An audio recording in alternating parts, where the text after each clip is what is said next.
చూడండి తాయారు గారు, మీకు మాకు ఎటువంటి గొడవలు లేవు. అయినా మీరు మా ఫ్యామిలీని చాలాసార్లు ఇబ్బంది పెట్టాలని చూశారు. అలా చేయాలని చూసినప్పుడు ఏమైందో గుర్తుంది కదా. మీరు ఇంకా ఇక్కడుండి మీరు అవమానపడి మమ్మల్ని ఇబ్బంది పెట్టకండి ప్లీజ్. వెళతాను సుధాకర్ గారు. ఏంటి జగదాత్రి, ఎవరో వచ్చి మీ అమ్మ గొప్పదని అందరికీ డప్పేసి చెప్తావంటే ఎలా నమ్ముతున్నావు? మీ అమ్మ హంతకురాలు. రేపక్కడ అందరూ నమ్మబోయేది కూడా ఇదే. ఇదిగో ఎక్స్ మినిస్టరు, నీకు మా వదిన గురించి ఏం తెలుసని మాట్లాడుతున్నావు?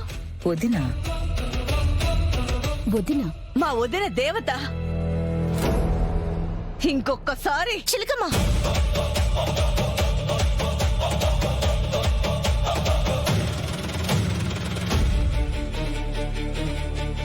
మీ వదిన? నువ్వు కావ్య బంధువా?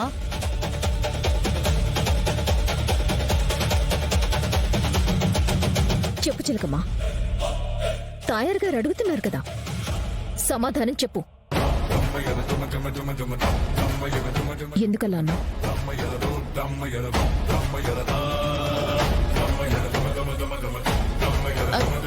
తను నన్ను మేనకోడలు అనుకుంది కదా, అందుకే మా అమ్మని వదిన అంది. సొంత అనుకుంది కాబట్టి మా అమ్మ మీద ఒక మాట పడితే అంత బాధతో మాట్లాడింది.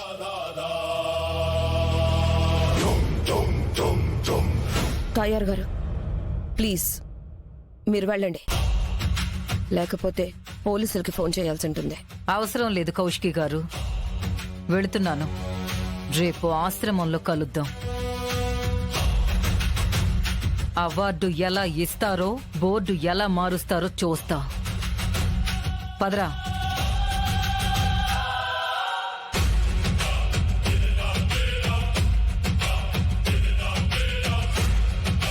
జగదాత్రి, ఆవిడ మాటలేం పట్టించుకోవద్దు. రేపు అంతా బాగా జరుగుతుంది.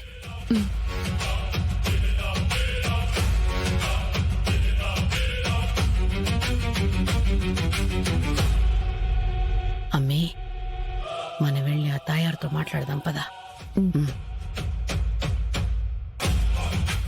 పర్లేదు అత్తయ్య, అయినా ఇలాంటి రోజు వస్తుందని మనం ముందే అనుకున్నాం కదా. అయినా జరిగిన దాంట్లో మీ తప్పేం లేదు. అమ్మననేసరికి నేను కూడా కంట్రోల్ తప్పాను కదా. ఇప్పుడు ఎలా దాత్రి? పిన్ని మీద అనుమానంతో లాస్ట్ టైం భద్రంని తీసుకొచ్చారు. ఈసారి ఏం చేస్తారో అని టెన్షన్గా ఉంది. భద్రం పేరుతోటి ఇంకొకరిని తీసుకొని రాలేరు. గొడవ మొన్నే జరిగింది కాబట్టి నేరుగా ఇప్పుడప్పుడేం చేయలేరు కేదార్. నాకు తెలిసి వాళ్ళకున్న డౌట్స్ పోగొట్టుకోవడానికి ఇండైరెక్ట్ గా ఏమైనా చేయొచ్చు. ప్రమాదం ఏ రూపంలో వస్తుందో మనకు తెలీదు. సో మనం దేనికి ప్రిపేర్డ్ గా ఉండలేము. ఇప్పుడు మన చేతుల్లో ఉంది మనం జాగ్రత్తగా ఉండడం మాత్రమే. కరెక్ట్ దాత్రి. రేపు మినిస్టర్ అక్కడికి వచ్చి ఎప్పుడైనా గొడవ చేయొచ్చు. అది కూడా మనం చూసుకోవాలి. మినిస్టర్ అంత గట్టిగా సవాల్ చేసి వెళ్ళిందంటే ప్లాన్ ఆల్రెడీ రెడీగా ఉంది. దాన్ని మనం చెడగొడితే చాలు. ప్రపంచానికి మా అమ్మ గురించి తెలియడానికి దానికి రేపు అవార్డు, ఆ పేరు మార్చడం చాలా హెల్ప్ అవుతుంది. ఏదో ఒకటి చేసి మనం ఆ ఫంక్షన్ ఆగకుండా చేయాలి. ఆ తాయారు ఏం ప్లాన్ చేసినా, నిషిక వాళ్ళు ఎలా ఆపాలని చూసినా నేను వాళ్ళని అడ్డుకోవాలి. వాళ్ళ మీద గెలవాలి. ఫంక్షన్ ని జరిపించాలి. అందరం ఉంటాం కదా, చూసుకుందాంలే జగదాత్రి. అవును, ఈ విషయం అన్నయ్య వాళ్ళకి చెప్పావా? రేపు ఆశ్రమానికి అందరినీ రమ్మని చెప్పు. సరే అత్తయ్య.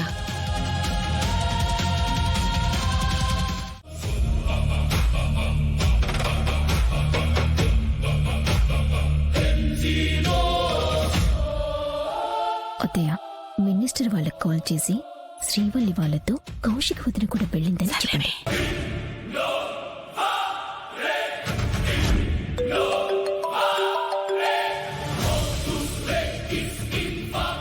హలో వైజయంతి గారు, చెప్పండి.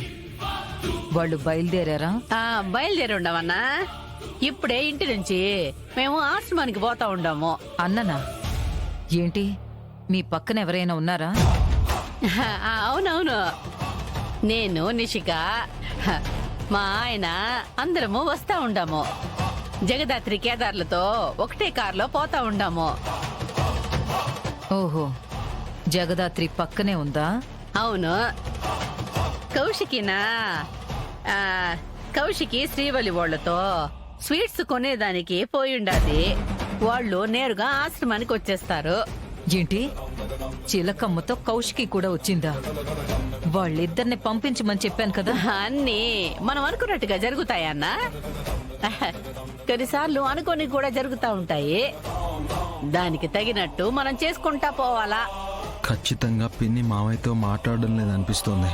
ఏదో కోడ్ వర్డ్స్ లో చెప్తున్నట్టు అనిపిస్తోంది. వదిన గురించి చెప్తుంది. ఎవరికి చెప్తుందో ఎందుకు చెప్తుందో తెలియడం లేదు.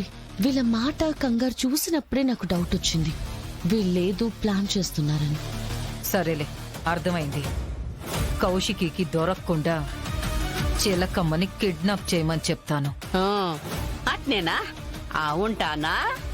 మళ్ళా ఆశ్రమానికి పోయిండాక నీకు ఫోన్ కొడతాను. సరే. ఆ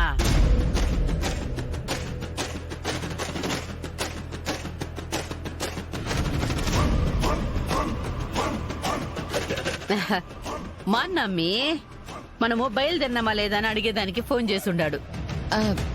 అర్థమైంది అత్తయ్య గారు. అది మిమ్మల్ని ఏం అడగలేదు. మీరేది వాగి దొరికిపోకండి.